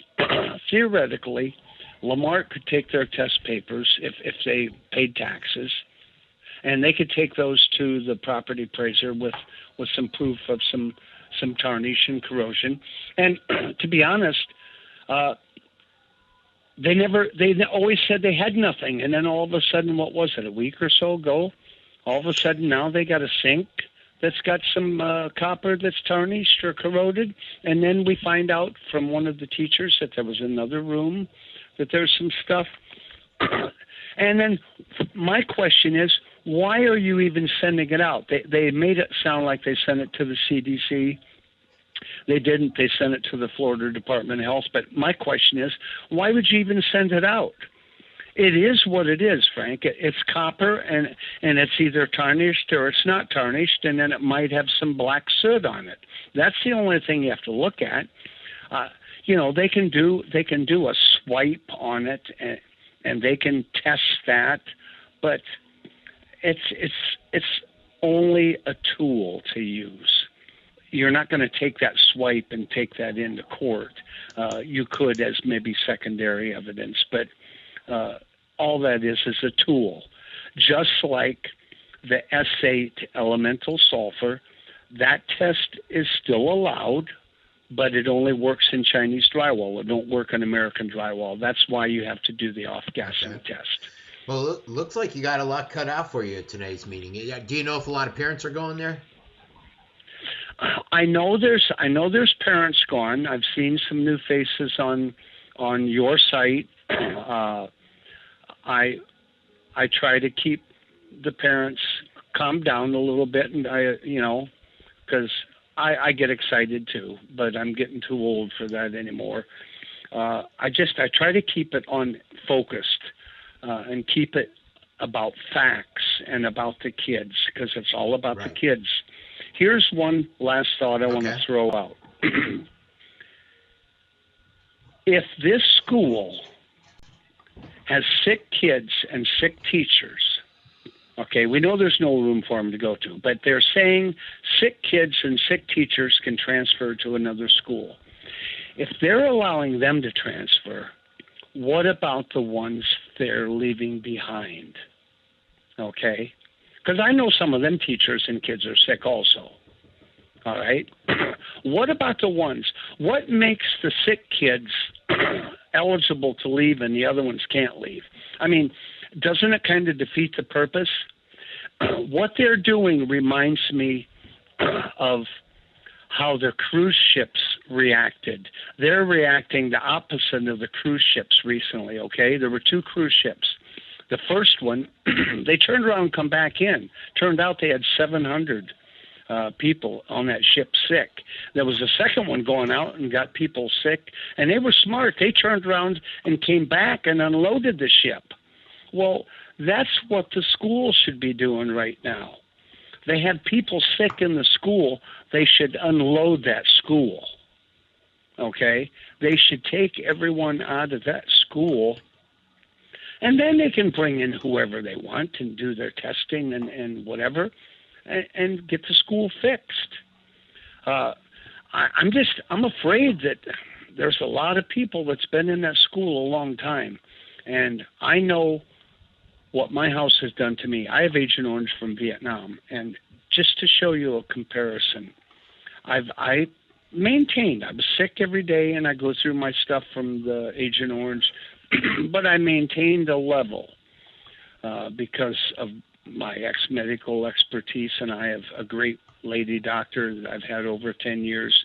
But Agent Orange, 40 years ago, Frank, 4 years in my house did more damage to me than over 40 years of Agent Orange. And when you look at my video tonight, and it's similar to one of my pictures on my slider on my homepage, but I show 4 jars of my copper corrosive test, and I did 32 of those, and then I have a control sample in the middle. And when you look at that, at the very end of that video, and look at those jars, that's United States gypsum drywall. I did those samples in February of 2011. They've never been unsealed since then. But I did 32 of those. So I got them from all over my house, but I just grabbed 4 of them and set 2 on each side of a control sample. And you look at that. That's United States gypsum, the same drywall that's in the Lamarck School. You look how black that copper is, and then you ask yourself, that's what's happening to the kids and the staff. And this will be on your video that you're posting tonight? That's the very last shot. It's what I call, this isn't my best video, but you know what? It's gonzo movie making, Frank. who wants a perfect? I don't have music. I don't have theatrics. All I have is test results and Well, fact. that's all we all, need. That's all you But can use. unfortunately, I don't think anything is going to happen until some of the attorneys step up and file some kind of suit. I think the county's going to continue dragging their feet and do nothing on it. Well, personally, and I've said this, and what I think is, I think they're trying to delay as much as they can until summertime. I think they want to announce right before then, unless NIOSH shuts them down. They know they got to close the school, and that's the first domino, Frank. There's going to be more, but that's the first domino. When that one falls, then we start for number two. But I think that they're at a loss because they need to close the school now, but where are they going to move 881 children and 120 staff members? I can only think of one place, and that's George Mullins Community Center. And that's the only one that's clean, okay? The new one that they built in Northport on Price, I forget the name of that community. Morgan Center. Unfortunately, that one has contaminated drywall in it also. So they can write that off the list. You can't move the students there, but George Mullins was clean the last time I was in it. So that looks like their only place to go to, unless City Hall moves in there, because City Hall's contaminated also. The police station is clean, though. The police station is clean, so if they happen to give us some of that jewelry, Frank, we can at least know that we won't die. All right. No. Well, best of luck today. Definitely put that video on, do like you normally do. Post it on the wall, and I'll share it tomorrow when I see it. I don't know how to cut and paste, but I have parents that will do it for me. Or I can send it to you with the YouTube number. If you send me the YouTube link to your channel, where it's at, that's fine. I can do that. I'll just share that, and I'll put something out on it. I can do that because I'm not too computer savvy. But I'll tell you what, there is one thing I am, and that's I know what I know, Frank. I'm there for the kids, and that's what matters. Nothing else matters but the kids. Keep up the good fight, and. Thank you for allowing me to call in and talk, and I hope that maybe I put some information out that some parents or other homeowners can use. Look for those main things: the light switches, the smell, the soot on the inside of the hinges. Those are three of the main things you can I'm look actually at. glad I asked you that because I didn't know what to look for. So there's a lot of empty houses out here. I've added more houses on my list this past week. So there's a lot of all these houses are sitting empty for a reason, Frank. You keep talking about the building, and I can go into you some other time because I'm gonna have to get ready to leave for the school board meeting. But I did go to a friend of mine. He built a new house in Lakeland, and it was finished in April. And I went to see him a week ago, and his new home has bad drywall in, but it's another smaller brand that's made in America called American Gypsum. And this house was just built and finished in April. They started building it in January, and it was finished in April. And it has bad drywall. It's a major issue that's not getting a lot of attention, and people continue to use the product. And it's not going away. If I build a house today, I think it'd be tongue and groove and paneling. All right. Thank you, Charles. Thank you, Have Frank. a good time, and good luck tonight. All right. Bye. All right. Bye. All right. That was Charles. And just to give you a little bit of background, what's happening here and what got me involved is just the county, the government. I feel like they've tried to cover it up. They've tried to hide it. Most of the parents, before I put it out there and introduced it, I have a lot of media contacts here, which I contacted. They went down there, and a lot of the parents didn't even know this problem existed. They were bringing their kids into the clinic, and they were only having issues while at school. And then they started finding out, wow, a lot of parents and staff are having this issue. And the government entity, which we call the Sarasota County School Board, has done nothing about it except try to sweep it under the carpet. So kudos to Chuck for bringing it to all of our attention, and hopefully something will be done for these kids out there. And like he said, they're given the option of going to another school. The problem is they're all at a capacity, or you got to go through all kinds of red tape. Let's see. Continue on with this show.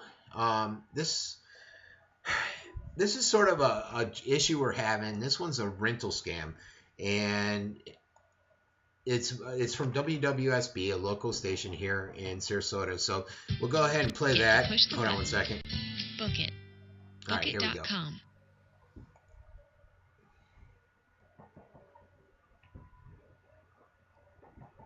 I thought we were going. Let's see. Sometimes the technical aspects of this, here we go. And continuing now with our month-long coverage of protecting you against scams, particularly those scams that target senior citizens. Tonight, ABC 7's Max Winnitz tells us about a trend involving homes and the internet. Max? Well, Haley, good evening. Rental scams are prevalent just about anywhere these days, even more so in a vacation destination like the Suncoast. There's the old saying, if it's too good to be true, it probably is. In this case, it sounded great. Only $500 a month to rent Suzanne Tremblay's home in Sarasota. Around the middle of October, we were getting inquiries as to the rent. And it kind of mushroomed from there, and it happened very fast. Here's the problem. Her home's not for rent, it's for sale. We got on top of it right away to try and tell the website companies it is not for rent. So they would take it down, and then a day or two later, it was back up again.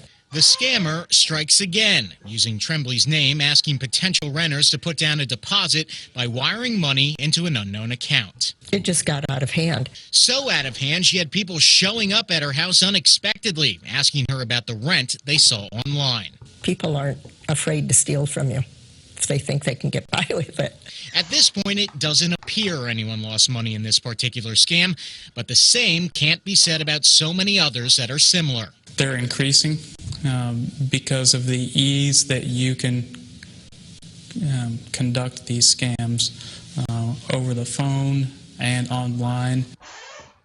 And over the next few Monday nights, we'll delve into more details on phone and on. Basically, why I brought that up is because there seems to be a lot of scams, and lately I've seen these three that I'm going to bring up. One is that rental scam, and in my area, there's a lot of retired folks, so you see a lot of the seniors that are getting targeted. However, that rental scam is targeting anybody that's out there trying to rent, so you always need to be careful. Obviously, don't send your money out to an account like that, like the ones they suggested in the video. Another scam that's hitting a lot of the seniors out there is a financial scam where they're going out, and this happened in Petaluma Police Department, where some people were bilked out of $219,000. Basically, they call up, it's called the grandparent scam, and there's a couple others where they say, hey, this is your grandson, I'm in Mexico, I need some help, I got in a traffic accident, I need money, can you send me $5,000? And they send it out to them. It's a classic one that we've seen many times. It happens, unfortunately, a lot. Another scam that's really making its way around the country right now is this one, and this is out of Connecticut, but I've heard of it here in my area too. And this is something the Better Business put out, and it's something about where the calls on mobile phones during which the caller hangs up, they're calling you from area codes 809, which is Dominican Republic, 876, which is Jamaica, or Grenada, 473, and Virgin Islands, 284. In this area, Sarasota County, we've had a lot from the 473 number. So basically what happens is they call you. You get the call, and curiosity killed the cat. You get up and say, okay, who is this? So they'll call the person back. When they call back, they're connected to a paid international adult entertainment service or chat line that's outside the country. Next thing you know, they're getting charged $19.95 on their bill. So they basically said, hey, and the FCC said, hey, we know it's out there. There's not too much we can do. We're getting a ton of complaints. They said, if you don't recognize it and it's an out-of-state number, just don't answer it. And don't call back if you don't recognize the number. Common sense that a lot of us probably need to use on something like that. unfortunately, scams are everywhere. People are always out there trying to take advantage of people. So I wanted to put that out there as just a general PSA to be observant of these scams that are taking place against individuals out there. Let's see. Our next coverage goes into, and this is, again, elderly people. I think a lot of you may or may not have heard about the incident in Bradenton, where that's just up the road. An individual, I think she was 81. She was backing out from a church, ended up running over someone, killing them, and hurting 4 other people. And then we had an incident right here in my town of Venice where an individual was, I think in his 70s, and he basically pulled out, hit a guy on a motorcycle. He's a well-known general manager here of the yacht club, and he was killed. So the question that came out that a lot of people are asking locally, and this could go anywhere in the United States, is instead of auto renew on licenses, why aren't we taking steps to ensure that these individuals have their full faculties?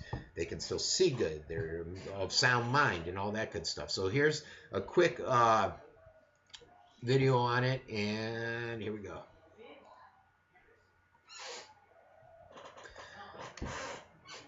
Okay, and maybe we won't be going. Here we go. 700,000 licensed drivers in Minnesota older than 65. They're involved in 1 out of every 5 traffic deaths in the state. And older drivers are second only to the youngest drivers for deadly car accidents, which raises the question, how old is too old when it comes to driving? Our Beth McDonough explains what to look for. It's a tough conversation for anyone to have with an aging parent, especially Marion Slocum. It was horrible. It was horrible. It was really sad because he's my father and I have all kinds of respect for him, and yet he shouldn't be driving. Her dad, 91-year-old Chuck Slocum, admits he was bitter when his driving days were over. My kids have been telling me for probably 10 years that I should quit driving, and I just tell them to go to hell. While Slocum hasn't been in an accident, there have been close calls. The Department of Public Safety reports more than 20,000 wrecks involving older drivers last year. Troopers point out driving becomes impaired because vision, attention, hearing, reaction time, and overall health decline. The vehicle behind you is 3 seconds behind. That's why the AARP offers this driver's ed class for grown-ups. It's to help people sharpen their skills or decide if it's time to retire from driving altogether. What are warning signs for when it might not be safe to drive anymore? Like other drivers honking often, parents getting lost easily, or if there are unexplained scrapes or dents on their car. And finally, if they seem to be driving less, especially at night. Slocum worried losing his keys also meant losing his freedom. But it makes it very difficult in our society because everybody lives on their car. He gets rides from relatives now. His daughter believes it's in everyone's best interest. For the pedestrians on the street and the other drivers out there, and, you know, it's just not safe. There's no set age in Minnesota to give up the keys. It's a family decision, and it's a hard one. Beth McDonough, 5 Eyewitness News. Right, so, you know, it basically comes on and says what a lot of us know. Like I said, I'm 47. I'm going to hate giving up my keys when I get older. It's going to be, the illness is going to be put on my daughters, Isabella and Francesca, to come to me and say, Dad, you're done, and pull the keys away. Or my lovely wife, say, you know, she's probably not going to want to give up the keys either. So we'll be in the same boat. Then they, you know, I found some other stuff. And so that's what basically what the hot subject is here in Florida and in a lot of other states. This is that incident where a 79-year-old driver, she killed 3 pedestrians and injured 4, backing up into them in Bradenton over the weekend. It's gone viral. A lot of people have heard about it. And a lot of people are starting to question why these elderly people are driving if they don't have the faculties to handle it. I can tell you myself, I'm out there driving, and I constantly come across individuals that are just driving crazy. So it is an issue that needs to be dealt with. Unfortunately. I did want to cover just the markets too. You know, right now we're up 72 points. Market's closed 439. So we had an up day after dropping over 300 points yesterday. And I keep asking myself, what is the issue? And, you know, I watch CNBC every morning out there, and they have their commentators on there, and they're not sure what the issue is. A lot of people will say it's the whole China crisis, and then maybe this tension in between China and Japan. That's another possibility. The other possibility is the currency wars that are going on, or the tapering, how they decided to loosen up on the tapering here in the States. And so it's an issue that I've been watching, and you had this thing that just happened. This was yesterday. Well, you have the 4 bankers that have killed themselves lately, but this is Terry Burnham. He's a former economics professor from Harvard. He also is the author of Mean Genes and Mean Markets and Lizard Brains. He basically went into the Bank of America and took out $100 million and left $10,000 in there. So he's basically creating a run on the bank. He's doing this probably with a lot of the news that you see out there, HSBC, I forget the banks here, Chase and some others. A lot of banks are limiting how much money you can take out. HSBC last week was questioning the guy, what do you want this money for? You know, you want to take it out, you can't have it unless you basically explain to us why you want it and what your intentions are to do with it. And the guy's like, come on, it's my money. I want my money. And this happened to me too. When I came back from Italy, I needed some money. And it was just small amounts. I don't know, something like $7,000 or something like that I wanted to take out. And the Bank of America said, no, we can't do it. We don't keep that much in case of robberies. I'm like, what the? So essentially I had to call in and order money, anything over like $2,000. And it's a little ridiculous because it's your money. This guy's situation, he had $1 million in there, paying 0 interest. He said he was only keeping it in there for safety, you know, keep his money secure. But he's got some genuine concerns over the Fed's policies and how they're impacting the banks, and then also the banksters, the mafia banksters, as a lot of people refer to them. His concern is that the bank does not actually have enough money to pay everyone at once because they have lent most of their money out at 90% or more. So if there was a major default, you're not going to get that money. Bank of America has loaned out a vast majority of the depositors' money. If even a small percentage of it goes, if its loans go bust, the firm is in jeopardy of a bankruptcy. And a lot of people will say, well, that's what FDIC insurance is for. And he came in and said the FDIC currently has far less money in funds than it has in insured deposits. As of September 1, about $41 billion in reserves against $6 trillion in deposits. Big difference there, folks. Huge difference. And that's due to a lot of the banks going belly up. What he says, what he advises is he's going to keep some cash at home, obviously. I don't know if I would have advertised that if I was him. Some robbers might be looking at his house now. Keep some money in a safety box. Pay all your debts down. That's always a good thing. Sue Zorman says that. Everybody says that. Why do you want to carry the debt? I know the government, the banksters want to push this debt so they can make the money and they can basically keep you chained up to, you know, follow their. I'm getting my train of thought lost, but they want to keep you basically chained up. Find a safer bank, he says, or he says prepay your taxes and some other obligations. I personally would never prepay my taxes. I'd never give the government my money early. But that's basically the gist of it. When you get these Harvard economics professors pulling money out, $100 million, you start to get a little concerned. The Nikkei, Japan, man, they got hit hard again last night, but they're down over 1,700 points. It says that major currencies all over South American are continue to collapse. You know, the dollar is always, it's reliable. The euro's down. I think it's down like 2.02, which is a big drop in the last few days.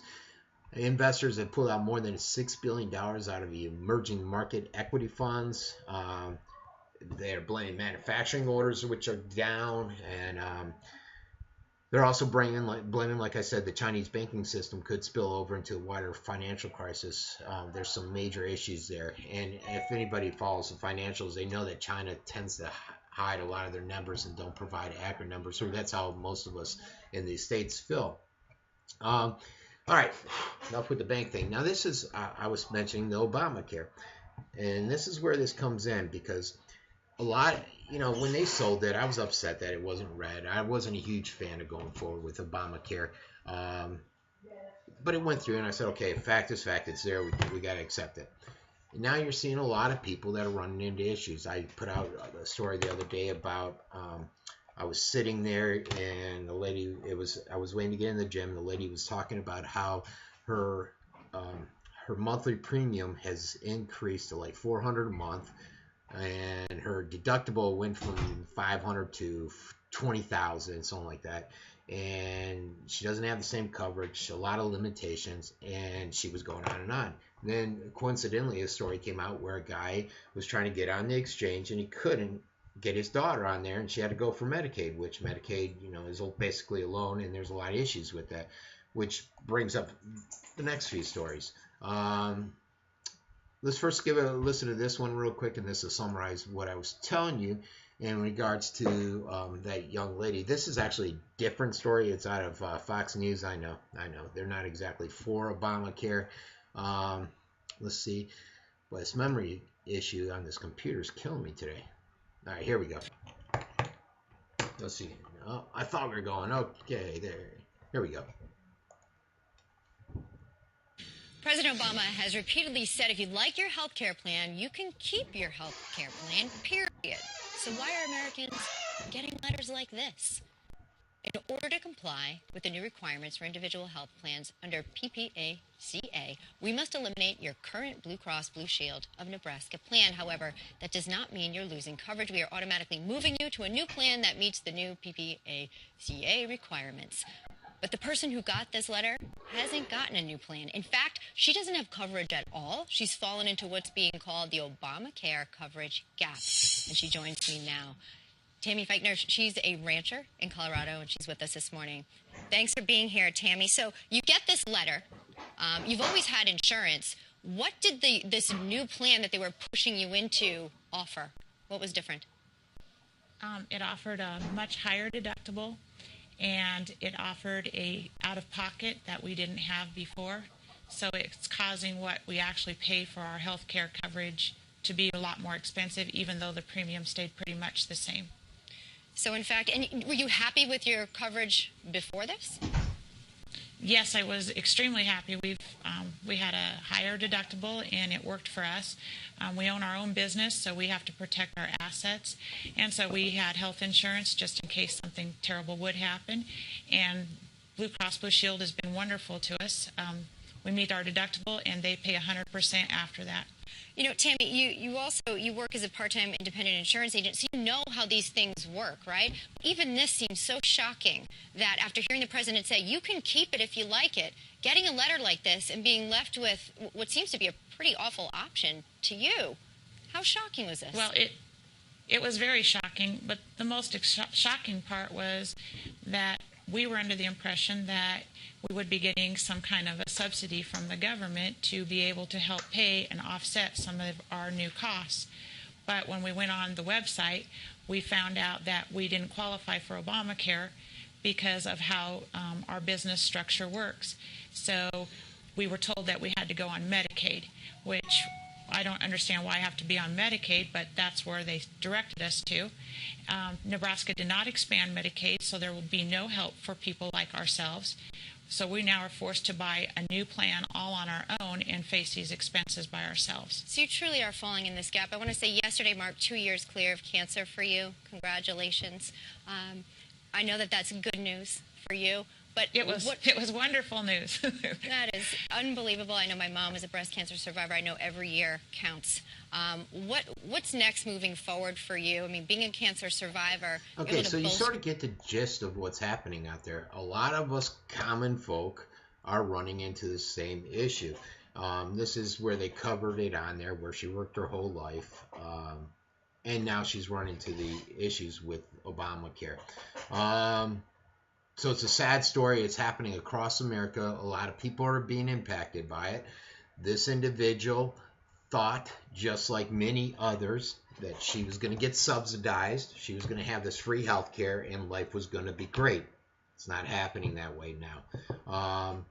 This next one is on the Medicaid expansion. And basically what is happening is in Florida, they're trying to move people over to the Medicaid expansion.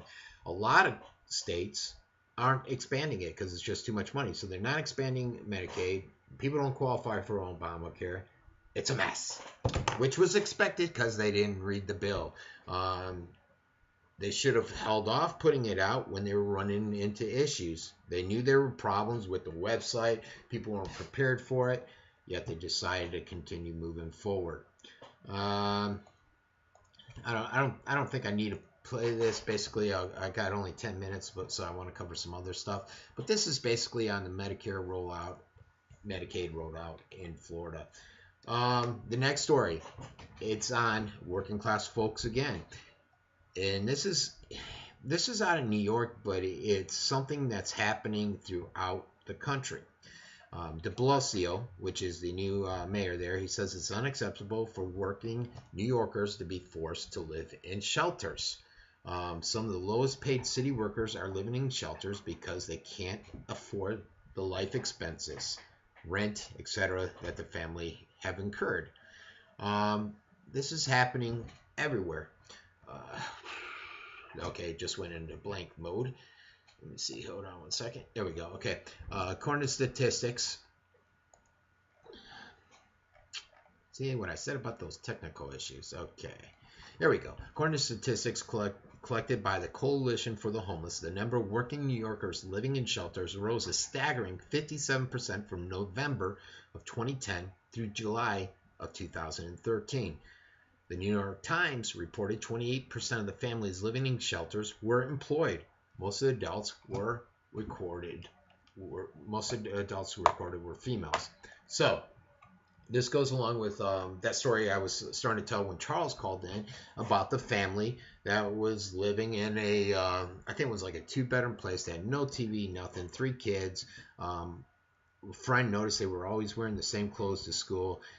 So my wife went out there, we set up a drive for them. We were able to furnish through the great efforts of everybody in my community, we were able to provide this person with furniture, TV, a ton of clothes, a Christmas tree, and presents for Christmas.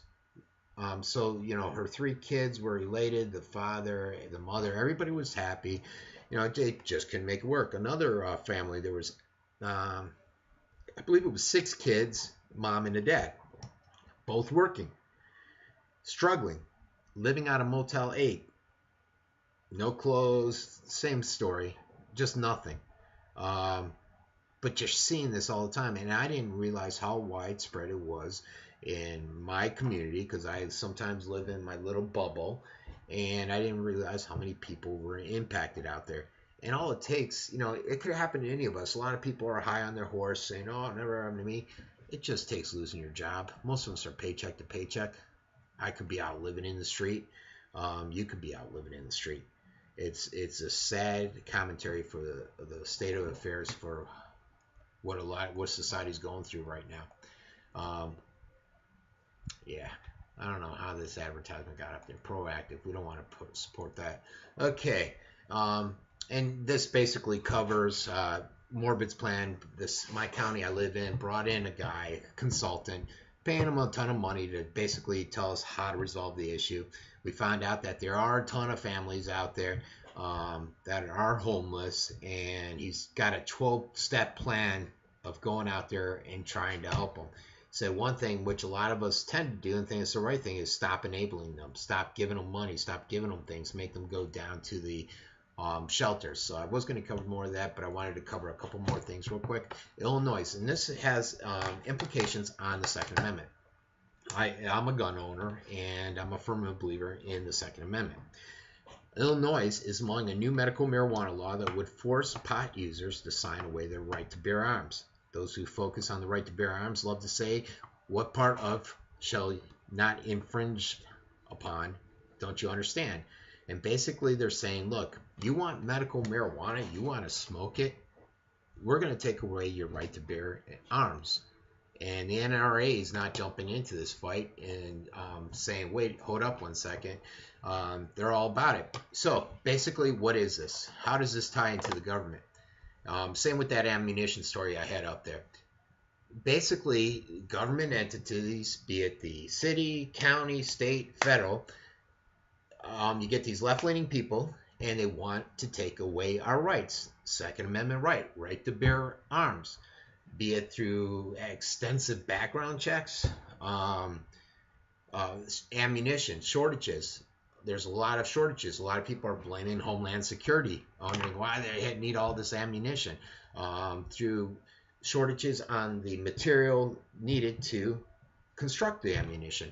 And then you get something like this where you have the individuals saying, oh, you're a marijuana smoker, we're going to take away your weapon. In my mind, a marijuana smoker, he's more laid back. He's not going to go out and shoot anybody. I'd be more concerned about the crack or meth head out there if that were legal, but I'm sure you get my point on that. But it's all about government coming in and looking for new ways to infringe upon our right and take away our right to bear arms. And this just goes in and covers how people, the DHS is stockpiling a ton of ammo. And you had this one guy, Jason Shabbatz, he's a Republican with Utah. He's on the House Oversight Subcommittee, and he was calling the Department of Homeland out, saying, why are you buying all this ammunition? Why do you need it? That's more than the Army, more per person than the Army. And he got basically nowhere. He was stymied. Let's see, we can cover that other times. All right. That's basically it. I only got 4 minutes left, so I'll skip the other stories, maybe cover them tomorrow. Who knows? So this was the inaugural show. Not sure what you thought of it. We did get one call. That was great, Charles.